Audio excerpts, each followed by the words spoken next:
आइए सीधे आज के इस विश्लेषण की शुरुआत करते हैं। आज हम EMRS चयन प्रक्रिया के उस आखिरी और सबसे बड़े पड़ाव को डिकोड करेंगे जिसे हम डॉक्यूमेंट वेरिफिकेशन या DV कहते हैं। सालों की मेहनत बस इसी दिन फाइलों और तारीखों की कसौटी पर परखी जाती है। अब एक बहुत ही दिलचस्प बात, सामने बैठे अधिकारियों को देखकर अक्सर घबराहट होती है ना, लेकिन सच तो ये है कि वो वहाँ कैंडिडेट्स को सिलेक्ट करने के लिए बैठे हैं, रिजेक्ट करने के लिए नहीं। बस कागजात पूरे होने चाहिए और सभी नियमों का कड़ाई से पालन होना चाहिए। तो आज का हमारा रोड मैप कुछ इस तरह रहेगा। पहले EMRS DV का पूरा प्रोसेस, फिर डॉक्यूमेंट्स का सही सीक्वेंस, उसके बाद वो बेहद ज़रूरी 23 अक्टूबर 2025 का कट ऑफ रूल, फिर कैटेगरी सर्टिफिकेट्स के नियम और आखिर में उन गलतियों पर बात करेंगे जिनकी वजह से लोग रिजेक्ट हो जाते हैं। चलिए पहले सेक्शन से शुरुआत करते हैं। EMRS DV प्रक्रिया, उस दिन की शुरुआत कैसे होगी? देखिए, समय की पाबंदी यहाँ बहुत ज़रूरी है। सुबह ठीक 9:30 बजे बायोमेट्रिक्स वेरिफिकेशन से शुरुआत होती है और ये कोई छोटी मोटी फॉर्मेलिटी नहीं है। जब तक बायोमेट्रिक्स क्लियर नहीं होता, वेरिफिकेशन का पहला कदम भी नहीं उठाया जा सकता। इसके बाद 2 मेंबर्स का एक पैनल ओरिजिनल दस्तावेजों और फोटोकॉपीज को मिलाता है और फिर कंट्रोल ऑफिसर का फाइनल चेक होता है। अब आते दूसरे सेक्शन पर, जो है दस्तावेजों का सही क्रम। सिर्फ सही कागज होना ही काफी नहीं है, अधिकारियों को हर दिन सैकड़ों फाइलें देखनी होती हैं। इसलिए फाइल 10th की मार्कशीट से शुरू होकर 12th, ग्रेजुएशन, BEd और फिर मास्टर डिग्री तक बिल्कुल लाइन से लगी होनी चाहिए। और हाँ, बीच में हर एक सेमेस्टर की मार्कशीट का होना भी उतना ही जरूरी है। एक और बहुत काम की बात, ID कार्ड की स्पेलिंग एप्लीकेशन फॉर्म से बिल्कुल मैच होनी चाहिए। मान लीजिए आधार कार्ड में नाम थोड़ा अलग है लेकिन पैन कार्ड में सही है, तो बिना झिझक पैन कार्ड दिखाइए। और जन्म प्रमाण पत्र के लिए कोई अलग से कागज नहीं चाहिए। 10वीं की मार्कशीट ही डेट ऑफ बर्थ का सबसे बड़ा सबूत है।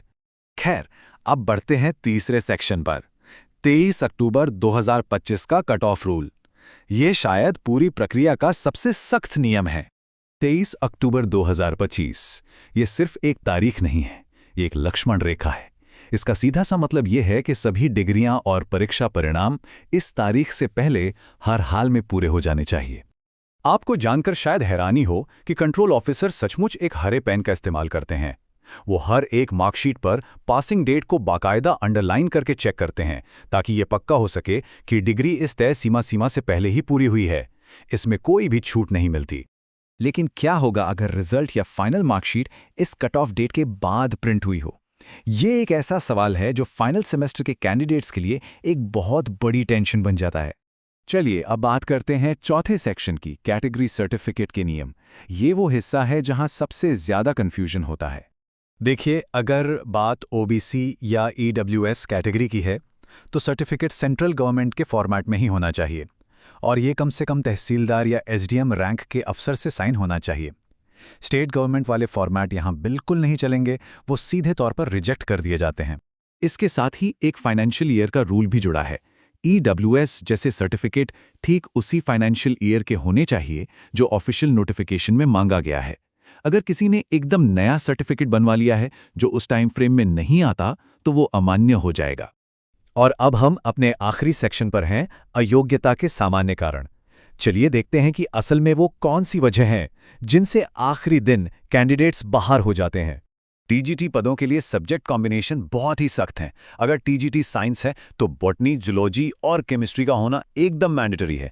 TGT मैथ्स के लिए मैथ्स और फिजिक्स के साथ मांगे गए सब्जेक्ट्स चाहिए ही चाहिए और इन सब के साथ CTET पास होना तो पहली शर्त है।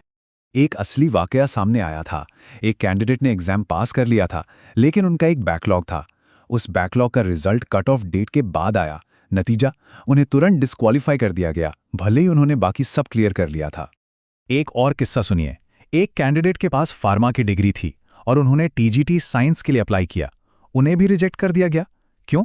क्योंकि उनके पास वो एग्जैक्ट जूलॉजी, बॉटनी और केमिस्ट्री यानी ZBC वाला कॉम्बिनेशन नहीं था। साइंस से जुड़ी कोई और डिग्री होना ही काफी नहीं है, एग्जैक्ट सब्जेक्ट्स मैच होने चाहिए। तो इस पूरे एक्सप्लेनर को समेटते हुए कुछ बड़े सवाल जो हर कैंडिडेट को उस दिन से पहले खुद से पूछने चाहिए। क्या फाइल बिल्कुल सही सीक्वेंस में लगी है? क्या सारी डेट्स 23 अक्टूबर 2025 से पहले की हैं? उस फाइनल पैनल के सामने जाने से पहले हर कैंडिडेट की तैयारी इतनी पक्की होनी चाहिए कि वो इस सख्त चेकिंग को आसानी से पार कर सके।